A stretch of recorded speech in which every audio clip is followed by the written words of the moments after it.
자유민주주의 체제인가? 중국식 사회주의, 공산주의 체제인가? 성경과 정치, 역자서문에서 이 말이 깊이 다가온 구절이 있습니다. 이 성경과 정치 이 책에서 자유민주주의는 교회와 그리스도인이 손을 놓아버리면 오래 버티지 못하도록 설계되었다라는 표현입니다. 한간에 어떤 사람은 교회에서 정치에 관한 이야기를 목사가 하면 안 된다, 오직 성경만 가르쳐야 한다고 말합니다. 그러나 여기 소개드린 책, 이 책 성경과 정치, 이 책에서는 한국에서는 목사라면 웨인 그루뎀 조직신학자를 모르는 사람이 없을 것입니다. 그 웨인 그루뎀이 지은 성경과 정치에서는 성경에서 가르치고 있는 바를 가르쳐야 하는데 그 안에 정치에 관한 이야기를 하고 있습니다. 번역된 이 책은 730페이지짜리 두 권입니다. 원서는 한 권으로 되어 있는데 번역을 하다 보니까 늘어나서 두 권입니다. 앞에서 이야기한 교회는 성경만 가르쳐야 한다는 이야기에 대해서 일부 여기 기본 원칙 1장에서 그리고 기독교인과 정부에 대한 5가지 잘못된 그런 관점에 대해서 이야기가 담겨져 있습니다. 그리고 이 책의 제3장에 가서는 정부에 관한 성경적 원칙에 대해서 이야기하고 있는데, 정부는 악을 벌하고 선을 장려해야 된다라고 하면서 무정부 상태는 매우 파괴적인 악이다. 정부는 정의를 집행하고 약자를 보호해야 한다. 정부는 범죄의 억제를 위해 신속한 처벌을 내려야 한다. 이런 꼭지 주제가 있습니다. 그렇습니다. 범죄에 대해서는 신속한 처벌을 내려야 합니다. 그러나 재판부에 따라서 신속한 재판을 하지 않고 신속하게 끝나야 할 재판을 오랫동안 결론을 내리지 않거나 재판관의 성향에 따라 악을 선하다 하고 선을 악하다는 판결을 내린다면 사법부의 기능이 타락을 한 것일 것입니다. 시편 82편 1절부터 4절에 보면은 하나님께서 강력한 자들의 회중 안에 서시며 신들 가운데서 재판하시는도다. 너희가 어느 때까지 부당하게 재판하며 사악한 자들을 편파적으로 편들려 하느냐. 가난한 자와 아버지 없는 자를 보호하고 고난당하는 자와 궁핍한 자에게 정의를 베풀며 가난한 자와 궁핍한 자를 구출하고 그들을 사악한 자들의 손에서 빼낼지어다. 그들은 알지도 못하고 깨달으려 하지도 아니하며 어둠 속에서 걷나니 땅의 모든 기초들이 궤도를 벗어나 있도다라고 말씀을 했습니다. 부당하게 재판하고 사악한 자들을 편파적으로 편드는 재판에 대한 하나님의 경고의 메시지입니다. 신명기 16장 18절부터 20절에 보면은 너는 주 네 하나님께서 네게 주시는 네 모든 성문 안에 두루 네 지파들 가운데 너를 위해 재판관들과 직무 수행자들을 둘 것이요 그들은 의로운 재판으로 백성을 재판할 것이니라. 너는 재판을 굽게 하지 말고 사람들을 외모로 판단하지 말며 뇌물을 받지 말라. 뇌물은 지혜로운 자들의 눈을 어둡게 하고 의로운 자들의 말들을 굽게 하느니라 라고 말씀을 했습니다. 자, 이 책에 웨인 그루뎀의 성경과 정치의 173페이지에 여기에 정부는 범죄의 억제를 위해 신속한 처벌을 내려야 된다라는 주제가 있습니다. 이 주제를 이야기하면서 전도서 8장 11절 말씀을 인용했습니다. 뭐라고 얘기하냐면은 악한 일에 대한 판결이 신속히 집행되지 아니하므로 그런 까닭에 사람들의 아들들의 마음이 악을 행하려고 그들의 속에서 완전히 고정되어 있느니라, 이 말씀입니다. 이렇게 재판이 신속히 집행되지 않으므로 사람들의 마음이 악을 행하는데 담대한 모습이 지금 이 대한민국에서 벌어지고 있습니다.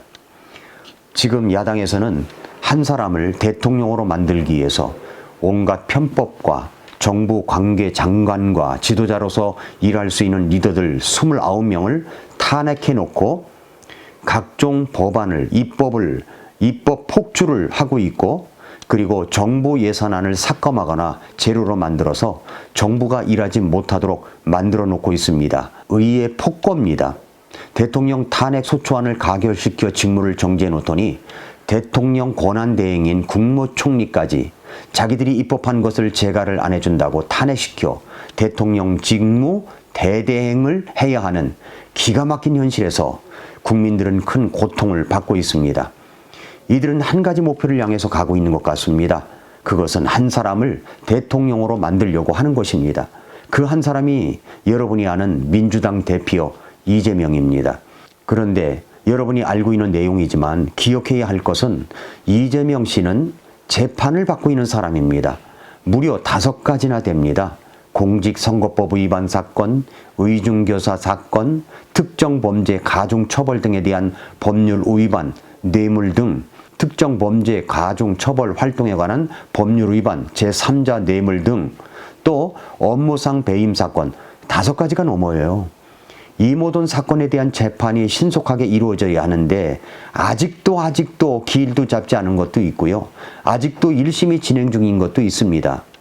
여러분, 이런 사람이 이 나라를 다스리는 대통령이 되겠다고 하고 다수당이 이 일을 진행하고 있습니다. 억지로 진행하고 있습니다. 그렇다면 여러분, 여기 성경과 정치에서 가르치고 있는 바를 보면 정부는 범죄의 억제를 위해 신속한 처벌을 내려야 한다고 했는데 모든 재판이 끝나기도 전에 대통령으로 출마를 하고 만약에 대통령이 된다면 재판 중인 사람이 법의 심판을 받아야 할 사람이 대통령이 되어서 이 나라를 다스릴 수가 있다고 여러분 생각하십니까?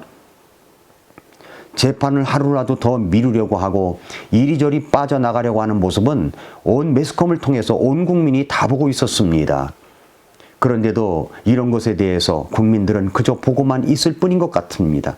저는 늘 생각하는 거지만 이 세상 재판관의 재판을 피하다가 하나님께서 직접 다루시는 재판을 당하게 되면 하나님의 손에 붙잡히면 상상할 수 없을 정도의 어마어마한 충격과 고통이 따라올 수 있다는 것을 저는 생각합니다. 아무튼 그래서 결과가 무엇입니까? 대한민국 국민들이 그렇게 어리석지 않다는 것입니다. 다음 대통령으로 절대 뽑아서는 안 될 사람 1위가 바로 대통령으로 절대 찍고 싶지 않은 사람 누굽니까? 1위가 이재명 씨 42.1%입니다. 42.1%. 왜 그런지는 온 국민이 다 알 것입니다. 그리스도인으로서 이런 사람에게 점수를 준다면 그것은 옳지 못한 것입니다. 국민들은 알고 있습니다. 지금은 2030 세대들이 깨어나고 있습니다. 이들은 비상계엄을 경험해 보지 않은 청년들입니다. 저는 말이죠. 박정희 대통령 시대부터 지금까지 각종 한국의 굵직한 사건들을 다 경험해 본 세대입니다. 비상계엄령이 뭔지도 압니다. 그래서 우리 세대는 비상계엄 하면 그때 그 시대의 비상계엄만을 생각합니다. 그러나 지금의 비상계엄은 말이죠. 그때와는 완전히 다른 겁니다. 지금 세대는 그렇게 생각하지 않습니다. 비상계엄은 대통령의 고유 권한으로 나라를 바로잡기 위한 비상수단으로 행하는 통치수단이다. 이렇게 알고 있는 것입니다. 이것을 따져본 젊은 세대들이 지금도 이 추위에 밤새도록 한남동에서 참 연설을 하고 있고 시위를 하고 있습니다. 한 사람씩 나와서 연설을 합니다. 탄핵의 부당함과 계엄의 정당함, 부정선거에 대해서도 논리적으로 바르게 호소하고 있습니다. 젊은이들이 깨어나고 있습니다. 젊은이들의 이런 모습을 찻잔 속의 태풍으로 생각했다가 지금 사람들이 민주당에서 엄청 당황해하고 있다는 거 아십니까? 올바른 각성이라고 생각합니다. 조정동 신문을 비롯하여 모든 방송이 부정선거에 대해서는 모두 입을 다물고 있습니다. 보도하지 않습니다. 꺼내지도 않습니다. 그러나 여러분, 부정선거는 조사를 해야 합니다. 다시는 부정선거가 있어서는 안 됩니다. 만약에 유튜브가 없었다면 국민들은 신문 방송의 내용을 그냥 다 사실로 알고 그대로 따라갔을 것입니다. 신문 방송이 퍼주는 대로 먹고 마시고 생각하고 인정하고 따라갔을 것입니다. 그러나 지금은 유튜브 혁명이 일어나고 있습니다. 성도 여러분, 지금 이 나라는 체제 전쟁 중입니다. 지금까지 자유 대한민국, 자유시장 경제 체제로서 살아왔기 때문에 이 나라가 이 정도로 성장하고 발전해 왔는데 중국식 사회주의, 공산주의 체제로 우리가 돌아갈 수가 있단 말입니까? 그럴 수 없습니다. 이 마크의 배후에는 그런 체제 전쟁이 일어나고 있다는 것을 우리가 기억해야 됩니다. 보이지 않는 이면을 볼 줄 알아야 됩니다. 다음 대통령은 자유민주주의를 지향하는 사람, 자유시장 경제체제를 지향하는 사람이어야만 합니다. 중국식 사회주의 체제를 지향하는 이 공산주의 체제를 지향하는 사람은 절대 안 됩니다. 지금은 체제 전쟁 중입니다. 오늘도 미라클 모닝입니다.